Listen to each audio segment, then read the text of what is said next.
Hi అండి. Welcome to Lakshmi's recipes. ఎలా ఉండరు అందరూ? నేను మీ భాగ్యలక్ష్మి. ఈ వీడియోలో ఒక సింపుల్ టిప్ని మీతో షేర్ చేసుకోవాలనుకుంటున్నాను. మన కొత్త వస్తువులు కొంటుంటామండి.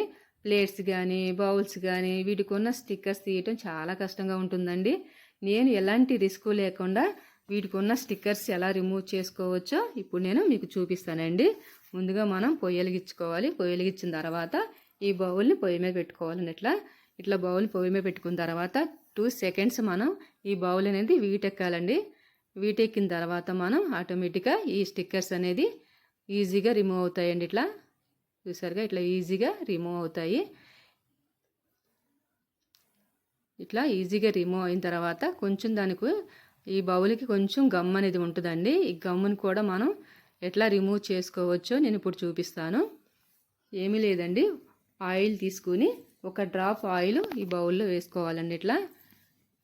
ఈ బౌల్లో ఒక 1 డ్రాప్ ఆయిల్ వేసుకొని ఒక క్లాత్ తీసుకోవాలి. ఇట్లా ఒక క్లాత్ తీసుకొని ఈ బౌల్ని ఇట్లా క్లీన్ చేస్తూ ఉంటే ఆటోమేటిక్గా దానికి ఉన్న గమ్ము కూడా పోతుందండి. చూసారా ఎంత నీట్గా అయిపోయిందో? చూసారా, ఇట్లా క్లీన్ అయిపోయింది. ఇలా మనం చేసుకుంటే ఆటోమేటిక్గా ఈజీగా మనం స్టిక్కర్స్ అనేవి వచ్చేస్తాయండి. ఈ వీడియో కానీ నచ్చితే సబ్స్క్రైబ్ చేయండి, షేర్ చేయండి. బాయ్ అండి.